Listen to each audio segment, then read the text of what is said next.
Assalamualaikum warahmatullahi wabarakatuh. Salam sejahtera bagi kita semua. Salam rahayu, rahayu, rahayu. Jumpa kembali dengan saya di channel YouTube Mambu Santri Channel. Baik sahabat-sahabat, di kesempatan yang baik ini nanti kita akan membahas sebuah tema yang cukup menarik yang berjudul sosok-sosok khuddam yang paling sakti dan juga paling suci. Seperti yang sudah kita ketahui bersama gitu ya, bahwa sosok khuddam itu bermacam-macam. Ada yang khuddam itu sosoknya itu manusia, ada juga khuddam tersebut bersosok hewan, dan juga ada khuddam yang bersosok seperti mitos-mitos yang ada. Kenapa kok seperti itu? Iya, karena mitos yang menurut kita itu mitos, ketika di dunia gaib atau di dunia khuddam itu adalah nyata dan itu memang ada. Ini kalau di dunia gaib atau di dunia khuddam gitu ya. Kenapa kok khuddam itu atau sosok khuddam tersebut dikatakan paling suci gitu ya? Iya, karena khuddam tersebut itu bisa mengajak manusia tersebut itu kepada kebaikan. Jadi mengajak manusia tersebut untuk taat beribadah kepada Tuhan, untuk mendekat kepada Tuhan, ini dinamakan khuddam suci. Lalu kenapa bisa dikatakan sakti? Ya tentunya karena kekuatannya gitu ya. Karena kekuatan khuddam tersebut. Berarti khuddam tersebut itu memiliki keistimewaan, memiliki kekuatan yang makhluk gaib lain itu tidak memiliki. Ini yang dinamakan kekuatan. Jadi di kesempatan kali ini kita akan membahas sosok-sosok khuddam yang paling sakti dan juga suci. Lalu apa saja sosok-sosok khuddam tersebut? Sosok khuddam yang pertama adalah sosok khuddam Ratu Kidul. Ini bukan berarti Ratu Kidulnya, Bunda Ratu Kidulnya yang mendampingi kita gitu ya, tetapi khuddamnya, pelayan-pelayannya, atau pembantu-pembantunya, ataupun penjaganya Ratu Kidul yang mengikuti manusia. Biasanya orang yang didampingi oleh khuddam Ratu Kidul ini biasanya dia akan cenderung kepada kebaikan. Dia akan diarahkan kepada hal-hal yang baik, diarahkan kepada hal-hal yang positif gitu ya. Diarahkan kepada jalan Tuhan gitu. Karena seperti yang kita ketahui bahwa Bunda Ratu Kidul atau Ibu Ratu Kidul ini adalah penguasa Laut Selatan yang dia itu diagungkan di sana, dan dia ini pemikirannya adalah lurus, pemikirannya adalah beribadah, pemikirannya adalah menuju kebaikan. Jadi banyak yang mengatakan bahwa ulama-ulama juga mengatakan bahwa Bunda Ratu Kidul atau Ibu Ratu Kidul ini itu adalah muslim gitu ya. Dan kekuatannya itu juga tidak diragukan lagi. Makanya sosok khuddam Ratu Kidul ini adalah menjadi yang paling sakti dan juga paling suci. Kemudian ya, yang selanjutnya sosok khuddam yang paling sakti dan suci itu adalah sosok khuddam Eyang Semar. Seperti yang sudah kita bahas di video sebelumnya yang kemarin gitu ya, bahwa khuddam Eyang Semar ini juga sama, tidak kok Eyang Semarnya sendiri yang mendampingi manusia, tetapi khuddamnya, penjaga-penjaganya, pengawal-pengawalnya pada zaman dahulu ini yang ikut mendampingi manusia. Nah, seperti yang sudah kita bahas di sebelumnya, bahwa khuddam Eyang Semar ini akan membawa kita dari yang awalnya negatif ini menjadi positif gitu ya. Jadi akan membawa kebaikan untuk mendekatkan diri kepada Tuhan. Dan juga seperti yang sudah kita bahas bahwa kekuatan dari khuddam Eyang Semar ini juga tidak diragukan kembali, tidak diragukan lagi gitu ya.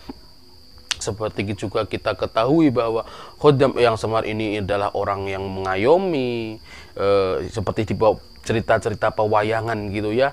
Dia mengayomi, dia perhatian kepada seseorang yang ada di bawahnya gitu.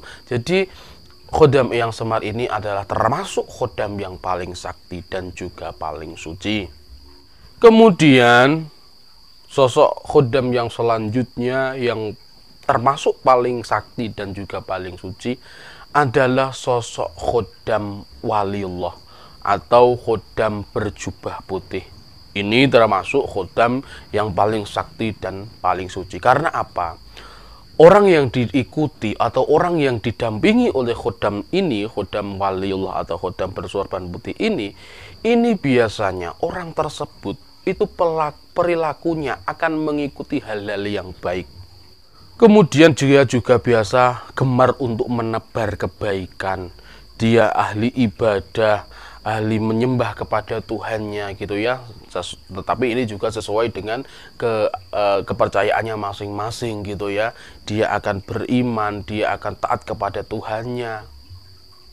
Dan juga biasanya orang yang didampingi oleh khodam waliullah ini, dia itu mempunyai daya sembuh yang luar biasa.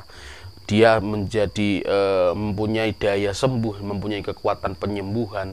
Walaupun seumpama dia ini mengobati hanya dengan lewat media air, itu juga bisa menyembuhkan. Kemudian dia juga mempunyai daya pengasihan yang sangat tinggi. Inilah kenapa kok khodam dari waliullah ini termasuk khodam yang paling suci dan juga paling sakti. Kemudian sosok khodam yang selanjutnya yang termasuk khodam sakti dan juga paling suci adalah khodam Noyo Ginggong dan juga Sabdo Balon.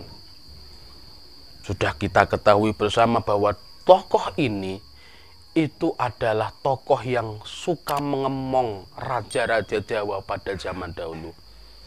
Ceritanya kan gitu ya. Noyo Ginggong dan Sabdo Balon ini adalah yang ngemong para raja Jawa pada zaman dahulu. Maka kekuatannya pun tidak diragukan sekali. Ini terkenal dengan kebijaksanaan dan juga kesaktiannya. Dan juga karena ini dia biasa ngemong kepada raja Jawa, maka dia itu juga mengarahkan kepada hal-hal yang baik, mengarahkan kepada hal-hal yang positif. Nah, inilah yang termasuk dari khodam yang paling sakti dan yang paling suci adalah khodam Noyo Ginggong dan juga Sabdo Balon. Kemudian sosok khodam yang selanjutnya yang termasuk paling sakti dan suci adalah khodam para dewa. Ini di sebagian orang itu adalah klenik gitu ya, mitos. Tetapi di dalam ahli spiritual, di dalam dunia khodam ini adalah nyata. Bahwa khodam itu adalah seperti malaikat. Khodam dewa, para dewa ini adalah khodam malaikat. Sama. Jadi dia itu menebar kebaikan dari langit. Dia tugasnya itu untuk kaki tangan dari Tuhan. Dia adalah menyebarkan tugas-tugas atau menjalankan tugas dari Tuhannya tersebut. Itu adalah para dewa dan malaikat. Ini juga memiliki kesaktian sangat luar biasa karena dia bisa mempengaruhi orang tersebut yang memang awalnya itu adalah negatif gitu ya. Orang tersebut memang jelas-jelas selalu melakukan kejelekan. Ketika dia didampingi oleh khodam para dewa atau malaikat ini, dia itu bisa diajak menjadi kebaikan. Kemudian sosok khodam yang selanjutnya yang termasuk khodam paling sakti dan juga suci adalah khodam naga. Tidak hanya di Jawa gitu ya, tidak hanya di Nusantara, tetapi khodam naga ini juga dipercaya di bangsa Cina. Di Cina juga ini sangat dipercaya dan sangat disakralkan khodam naga ini. Karena apa? Orang yang didampingi oleh khodam naga ini biasanya orangnya cerdas, orangnya akan berpikir jernih, orangnya akan tahu mana yang baik dan mana yang buruk. Jadi dia ini dituntun secara tidak langsung untuk mengikuti jalan Tuhan, untuk taat kepada Tuhan yang Maha Kuasa. Dan juga kesaktiannya juga tidak bisa dielakkan lagi gitu ya, bahwa kekuatan orang yang didampingi oleh khodam naga itu sangat besar dan sangat luar biasa. Kemudian sosok khodam yang selanjutnya yang paling sakti dan juga paling suci adalah khodam harimau putih. Seperti yang sudah kita ketahui bersama, orang yang didampingi oleh khodam harimau putih ini, itu dia sangat berwibawa. Orang tersebut wibawanya sangat besar. Orang tersebut juga lincah dalam berargumen gitu ya. Jadi tidak sembarang orang yang didampingi oleh khodam harimau putih ini.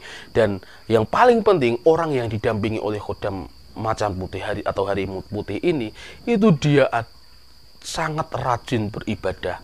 Maka dari itu, khodam ini termasuk khodam yang paling sakti dan juga paling suci. Kemudian, sosok khodam yang selanjutnya yang paling sakti dan paling suci adalah khodam kera putih. Atau kalau di pewayangan kera putih itu dilambangkan dengan Hanuman gitu ya. Dan sudah kita ketahui bersama bahwa Hanuman itu adalah umurnya paling panjang. Dia sangat panjang di hidupnya. Dan di hidupnya itu dihabiskan untuk beriman kepada Tuhan, untuk beribadah kepada Tuhan. Dan kesaktian dari sosok Hanuman atau kera putih itu juga sangat-sangat tinggi. Maka tidak salah kalau khodam atau sosok khodam kera putih ini digolongkan menjadi khodam yang paling sakti dan juga paling suci. Kemudian sosok khodam yang selanjutnya yang termasuk khodam paling sakti dan paling suci adalah sosok kuda sembrani atau kuda terbang. Ini juga termasuk khodam yang paling sakti dan juga paling suci. Ini juga biasa orang-orang menganggapnya adalah sebuah mitos gitu ya. Tetapi ketika di dunia khodam ini, kuda sembrani ini adalah nyata dan memang ada. Dan itu malah menjadi yang paling sakti, termasuk yang paling sakti dan juga paling suci. Karena kuda sembrani ini bisa terbang, dia itu bisa menuntun manusia, mengajak manusia yang awalnya dia tidak taat kepada Tuhan menjadi taat kepada Tuhan. Dan kekuatannya pun juga cukup besar. Ya. Nah, itulah sahabat-sahabat beberapa sosok khodam yang termasuk paling sakti dan juga paling suci. Ini diambil dari berbagai sumber gitu ya. Jadi walaupun panjenengan juga tidak percaya, seumpama panjenengan tidak percaya, nggih monggo silahkan. Ini diambil dari berbagai sumber, dari berbagai kitab primbon gitu ya. Jadi ini hanyalah untuk wawasan kita saja. Ini untuk supaya kita lebih mengetahui, oh bagaimana sih ilmu khodam itu bagaimana. Tidak harus kita mempercayainya. Gitu ya. Yang wajib kita percaya adalah Tuhan yang Maha Kuasa, hanya Allah Subhanahu wa taala. Wallahu a'lam bishawab. Terima kasih kepada sahabat-sahabat yang sudah menonton video sampai di detik ini. Apabila ada kebenaran dalam penyampaian saya, itu semata-mata adalah pertolongan Allah Subhanahu wa taala, pertolongan Tuhan yang Maha Kuasa. Dan apabila ada kesalahan dalam penyampaian saya, itu semata-mata adalah kebodohan saya pribadi. Saya minta maaf yang sebesar-besarnya. Salam rahayu, rahayu, rahayu. Wassalamualaikum warahmatullahi wabarakatuh.